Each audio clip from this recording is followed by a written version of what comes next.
Hello everyone, আসসালামু আলাইকুম। Welcome জানাচ্ছি হচ্ছে আমার আরও একটি নতুন ব্লগে। আজকের ব্লগটা হচ্ছে আমার অনেকদিন পর হচ্ছে আমি রাইর দাদু বাড়ি যাচ্ছি, মানে আমার শ্বশুর বাড়ি। কিছু কারণে যেহেতু আমি আমার কিছুদিন ধরে বাবার বাড়িতে আছি, তাই হঠাৎ করে হচ্ছে আমার শাশুড়ি ফোন দিয়ে বলে বাড়িতে যেতে।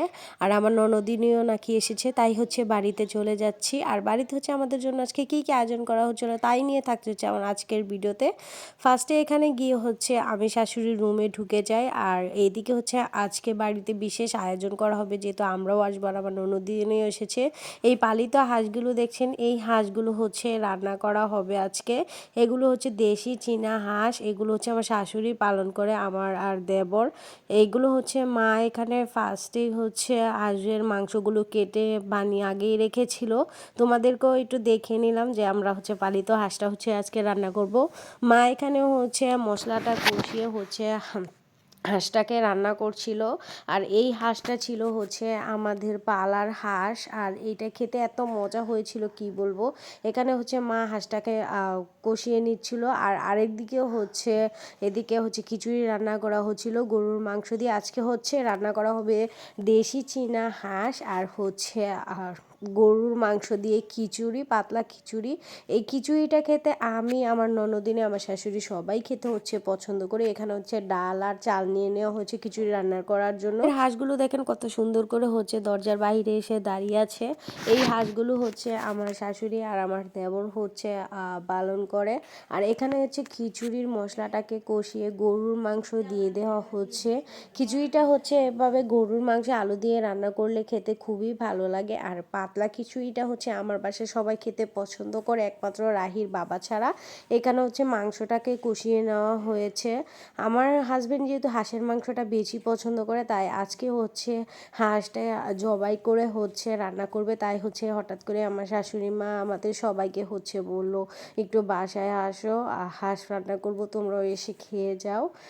আর এইদিকে হচ্ছে হাঁসটা কষানো হয়ে গেলে আমার শাশুড়ি মা এখানে উল্টে পাল্টে নিচ্ছিল, যেহেতু এটা হাঁসের মাংস তাই অনেকক্ষণ হচ্ছে এটাকে কষাতে হবে।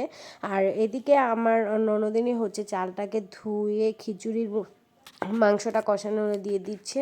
তারপর চালটা কষানো হয়ে গেলে এখানে পানি দিয়ে হচ্ছে খিচুড়িটা রান্না করা হয়েছে।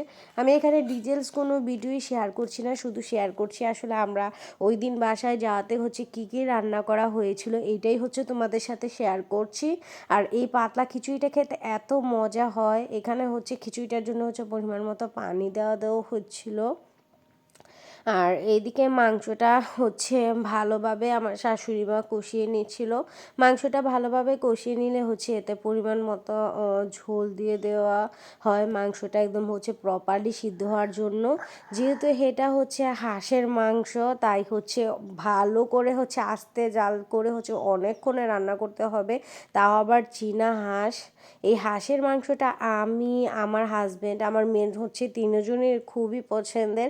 তাই যেহেতু বাড়িতে হাঁস রান্না করা হবে আর আমরা থাকবো না, তাই হচ্ছে শাশুড়ি মা আমাদেরকে বলেছিল হচ্ছে বাসায় যেতে। বাসায় গিয়ে দেখি হচ্ছে এত আয়োজন। মা বলছিল যে তোমার ননদও এসেছো, তোমরা এসেছো, তাই ভাবলাম হচ্ছে কিছু রান্না করি, তোমরাও এসে খেয়ে যাও। আমার বাবার বাসা থেকে আমার শ্বশুর বাসাটা হচ্ছে অনেক বেশি দূরে না বা অনেক বেশি ডিস্টেন্সের না। এদিকে হচ্ছে খিচুড়িটা প্রায় অলরেডি মোস্ট হয়ে গিয়েছিল। আর এদিকে রান্না বসিয়ে দিয়ে আমি ভাবছিলাম একটু ঘরে যাই। দেখুন আমার ঘরের কী অবস্থা, কারণ আমি বাবার বাসায় যেহেতু অনেক দিন ধরে এসেছি, তাই হচ্ছে ঘরের ভিতরে হচ্ছে সব কিছু গুছিয়ে রেখে এসেছিলাম। কত স্মৃতি, কত মায়া, সব কিছুই হচ্ছে এই ঘরটায় রয়ে গিয়েছে। বিশেষ করে গড়ানো হচ্ছে সব কিছু একদম গুছিয়ে নিয়েছি। এটা অবশ্যই তোমরা একদিন একদিন ভিডিও ব্লগে দেখতে পাবা। নারীর কাছে তার ঘর যে কতটা কাছের বা কতটা পরিপূর্ণতার, এটা একজন নারী বুঝে। কারণ নিজের ঘরটা সুন্দর থাকলে, এই ঘরটা এক সময় ছিল যখন আমি একটু এলোমেলো থাকলে সারাদিন শুধু গুছিয়ে রেখেছি, যতক্ষণ না পর্যন্ত আমার মনের মতন হয়েছে। আজ এই ঘরটা একদম হচ্ছে অন্যরকম সব কিছু উলটপালট হয়ে গিয়েছে। আর যেহেতু একদিনের জন্য দিয়েছি তাই হচ্ছে সব কিছুই প্রয়োজনীয় জিনিস আমার ঘরে ছিল, তাই সব কিছু উঠিয়ে উঠিয়ে আমি হচ্ছে বিছনাটাকে গুছিয়ে নিয়েছিলাম। যেহেতু সন্ধ্যা হয়ে গিয়েছিল তাই ভাবলাম হচ্ছে একটা রাত হচ্ছে শ্বশুর বাসাতে কাটিয়ে আসি। আর কখনো না কখন যাওয়া হবে কিনা তার ঠিক ঠিকানা নেই, আল্লাহ বাঁচিয়ে রাখলে একদিন না একদিন যাব। এদিকে হচ্ছে আমার হাজব্যান্ড আর মেয়ে হচ্ছে তার বোনকে পেয়ে খেলা করছিল, আর আমার হাজব্যান্ড হচ্ছে একটু বাইরে হাঁটাহাঁটি করছিল, যেহেতু সে অনেক দিন পর বাড়ি গিয়েছিল। আমার হচ্ছে বিশেষ কারণে হচ্ছে আমরা বাসায় যাই না। আর এই সাজানো গোছানো সংসারটা আজ হচ্ছে কতটা অগোছালো দেখতেই বুঝতে পারছেন। আর অনেক দিন পরে হচ্ছে আমি আমার এই আয়নাটাতে ভিডিও নিচ্ছিলাম, আমার এত ভাল লাগছিল কি বলবো। এটার হচ্ছে ঘরটা অগোছালো হলে সারাদিন ঘর গোছাতো আছে তার সব কিছুই অগোলোমেলো। এরপর আমি রান্নাঘরে চলে আসি ঘরটা গুছিয়ে। আর এইদিকে দেখি হাঁসের মাংসটা রান্না শেষ, এবার হচ্ছে বাজার জিরা গুঁড়া দেওয়া হচ্ছে। আর এইদিকে হচ্ছে খিচুড়িটাও রান্না শেষ। এই সবগুলো হচ্ছে আমার শাশুড়ি মাই রান্না করেছে আর আমাদের খাওয়ার জন্য। আর মা রান্না করলে তো খেতে খুবই ভালো লাগে। আমার শাশুড়ি মা কয়েকটা রান্নার পদ করেন, এত মজা লাগে। আর খিচুড়ির মধ্যে তো ঘি না দিলে হয়ই না। আমরা এখানে হচ্ছে সবাই মিলে হচ্ছে হাঁসের মাংস দিয়ে আর গরুর মাংস দিয়ে খিচুড়িটা খেয়ে নিয়েছি।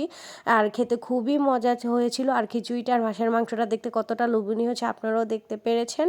আর এই ছিল হচ্ছে আমার আজকের সারাদিনের ব্লগ, আমাদের এই হিজিবিজি ব্লগ। আর এই সারাদিনের ব্লগটা তোমাদের কাছে কেমন লেগেছে অবশ্যই কমেন্টে জানাবা। আজকের মতো এখানেই শেষ করছি, দেখা হবে নেক্সট কোনো ভিডিওতে। আল্লাহ হাফেজ, আসসালামু আলাইকুম।